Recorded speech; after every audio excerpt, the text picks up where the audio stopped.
Many of you are just now hearing about this incident. This one happened in Atlanta. There was smoke in the cabin. Let's take a look at what happens next. Tower, Delta 876, emergency. Delta 876, state of request. Got smoke in the cabin and need to plan a return back.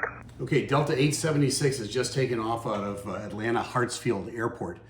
And immediately upon rotation, they get a call from the back of the airplane saying there's smoke filling the cabin in the back of the airplane. This is not something that happens very often. And now there's a lot of questions going through the pilots' heads. They're taking off, they're rotating, they got to get the gear up, they got to get the flaps up. They're most likely thinking almost immediately about a return to the airport. And they have to get details about the nature of the smoke. Is this just a little bit of smoke? Is this a lot of smoke? And one of the first things that takes place up in the flight deck is the 2, 3, 4, or 5 flight attendants in the back of the airplane are all picking up the handset at the same time and calling the cockpit. So you hear this in the cockpit, ding, ding, ding, ding, ding, ding, ding. You're like, oh my word, what is that? You grab the phone while you're flying the airplane. One guy's flying the airplane, the other pilot's on the phone, all right? That's how it works. And the first thing that goes up on the flight deck is my aircraft. That's the pilot flying. The other one picks up the phone, gets the details about what's going on. Now you begin to cook a plan to come back around and land. This is an extremely professional, well-trained evolution all the way around. I think from rotate to back on the ground is a total of about 12 minutes. That's pretty fast. Let's take a look. Delta 876, contact 12565. They'll bring you back around. Okay, the situation is this. They just took off. I explained that to you. They were on their way to Columbia in South Carolina, a 30-minute flight. It's going to take them 10 to 12 minutes just to get back around and land at Atlanta. There was an initial climb, not very much. The pilots then put on their oxygen mask. As soon as I hear the word smoke, I reach down to, in my case, to my left. I grab my quick downing oxygen mask. I put it over my face. It attaches. And then I've got to hit another switch so I can talk on the microphone that's set inside of it. Sometimes the communication between the two pilots in the airplane is a little difficult because of that oxygen mask on. All I've got to do is yell across to the other person. They can hear me just fine, but it's a lot, right? We practice for this sort of thing all of the time, and you can tell how well trained this crew is by how well they handle this emergency. But their voices are going to get elevated here a little bit. Listen up. Departure Delta 876, emergency 3000. I'd like to level off 4000. Come back to the airport. 876 by departure, radar contact, wind altitude maintain 4000. 4000, Delta 876. Basically anything that the pilots request at this point, they're going to get. He's at 3,000 feet. He wants to go to 4,000. They need to get up to altitude to get some stuff, the checklist done, all the communication they need to make with the passengers and the flight attendants. Hopefully the situation doesn't get worse. There are smoke removal checklists on the airplane. Most of the smoke removal checklists work better if you're at a higher altitude. They deal with something called the outflow valve. And the outflow valve is in the back of most airplanes, or towards the back. Sometimes there are more than one of them. It's a large valve, and it's a way to depressurize the airplane quickly. And that outflow valve, when you're on the ground, it's fully open. As you go up to altitude, it begins to close until it's fully closed so you can pressurize the inside of the airplane. But in an emergency, if you have to get rid of smoke in a hurry, you can open up that outflow valve. Are you going to depressurize the airplane? Yes. So you want to be below 10,000 feet or somewhere close to 10,000 feet when you do that, if you have to do it. In their case, it's already wide open. So they're not going to be able to remove the smoke via the outflow valve because there's no more opening to have in it.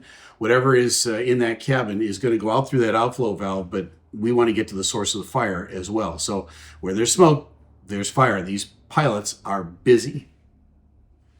Delta 876, you want immediate vectors for back to Atlanta? Immediate, yes. Immediate, yes. 6 by 120, radar vectors, burning at 27 west, that's your 27 right. So you might ask the question, do the radios always sound that scratchy and are they always that hard to hear? The answer to that is yes, almost all the time. And so that's why experienced, highly trained air crews are so important. The 40 years I've been flying airplanes it's priceless, right? Because I've trained my ear to listen for what I expect to be said And even in garbled communication like that, I can discern what is being said. So these guys and gals are all on top of it. I wish the radios were better. They aren't. You need experienced pilots. These guys and gals have experience in this situation. 120 and 27 right affirmative.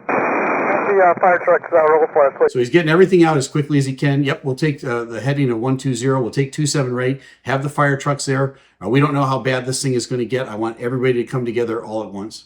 76 Roger, the 27 right, ILS is out of service. You can expect the individual for 27 right. All right, there's a little bit of information. He said the 27 right ILS, Instrument Landing System, is out of service. Now, if it's a beautiful, clear day, no problem. Just bring me around. Let's land visually on 27 right. If I can see the runway, I can land on it. They might want a little bit more of a warm fuzzy with a backup with a runway where the ILS is working, but we don't want to waste any more time in the air trying to get that component to give us that warm fuzzy. So they're now trading off things. 27 right's what they're setting up for now. Roger. I need immediate vectors. 76 are heading on 100. Okay, anytime you hear the pilots say immediate several times, that means that they're not in a panic, but they're in hurry up mode. And this is the 2-minute warning in the airlines, right? We got 2 minutes to go. Let's go. Let's keep this thing moving, right? So they want to get on the ground as fast as they can. Excellent job here by this crew. 100 Delta 876. It's Walkway aircraft waiting to depart runway 27 right. Just a slight delay for one departure that needs to come back to the airport. So now the ground controller and the tower controller at the airport and the approach controller, for that matter, they're cleaning up everything. They're telling everybody, stay where you are. Don't move. We got an emergency aircraft coming in. Everybody just cool your jets for a little bit. Once we get this taken care of, we'll get back to you. Delta 876, 10,400 pounds.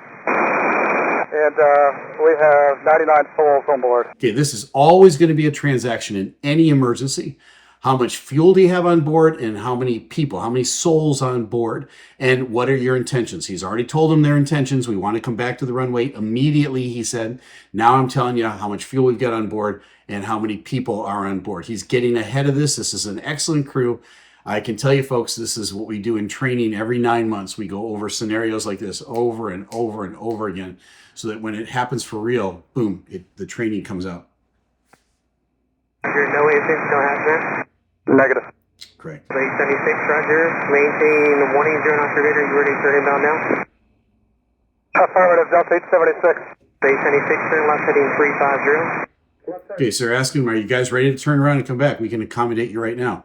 If the pilots are ready, they're caught up, they've got the airplane configured, probably the landing gear down and the flaps out, and they've talked to the passengers and everybody's ready to go, they can turn around pretty quickly and get this thing back on the ground. Left side 350, Delta 876.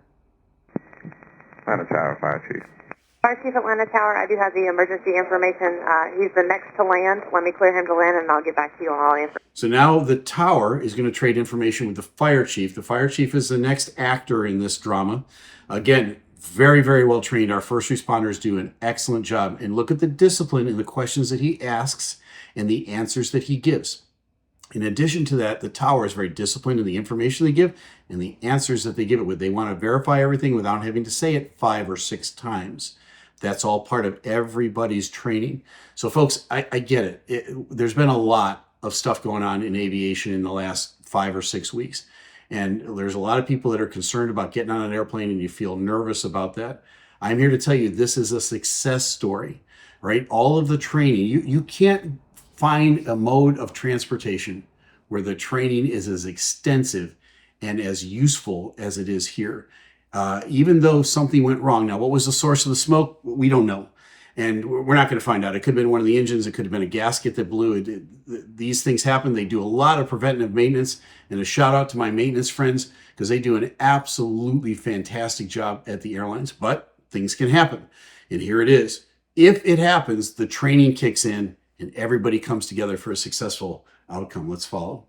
Information. Tower, Delta 876, Daytona inbound emergency aircraft.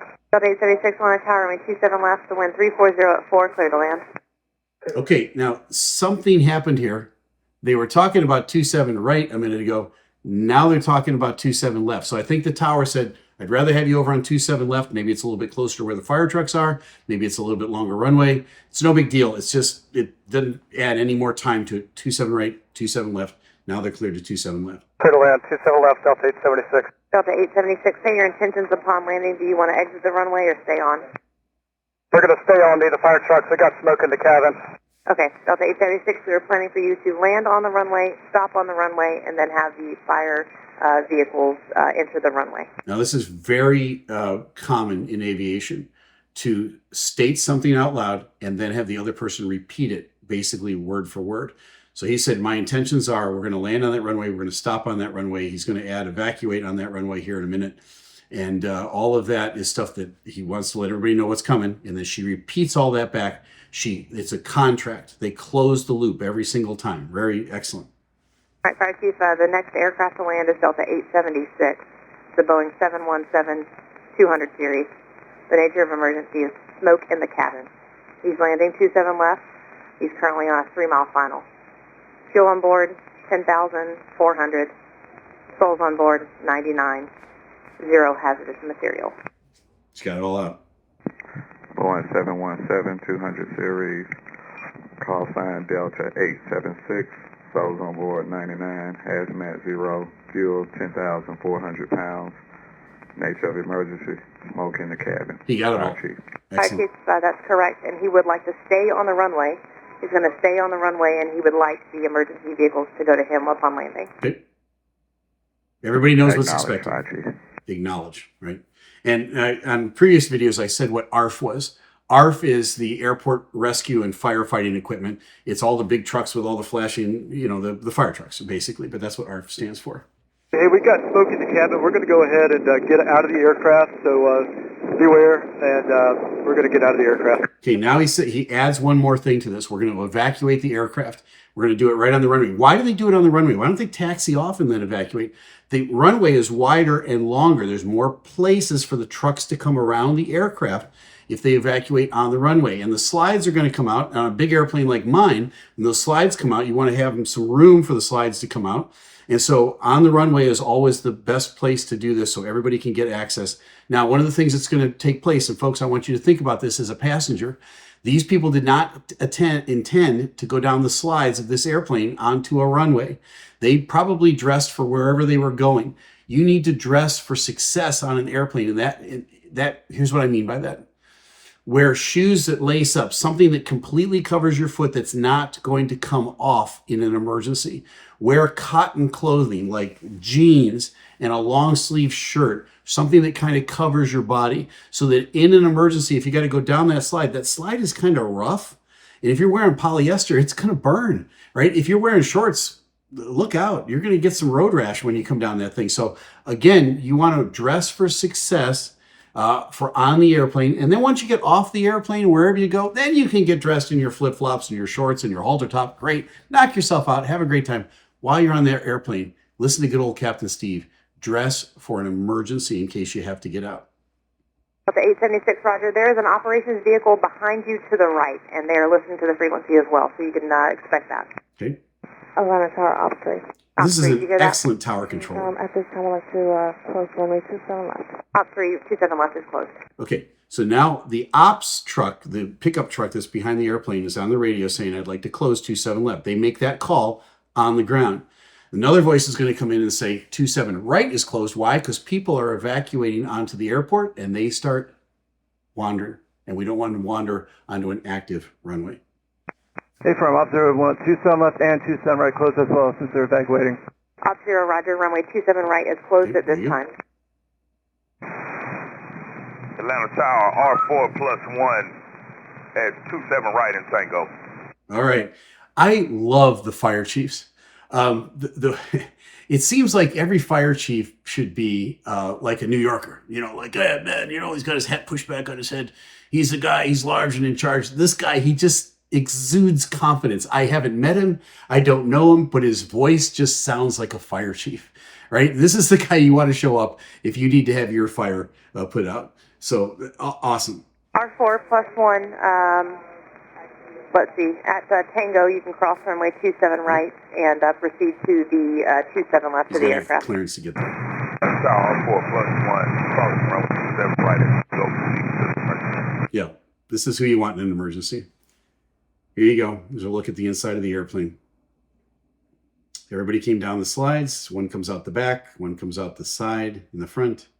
So folks, my concluding thoughts on this are this. This was a successful outcome to something that if I was in the back of the airplane, I'd be scared just like you. You don't know if it's going to get worse. Everybody was able to breathe on the back of the airplane. Here's a question. Why didn't the masks drop? The crew could have hit the masks and had them come down, but that's not going to do much for you if there's smoke in the cabin. The smoke is going to get inside actually that thing, and it's not going to give you a lot of help.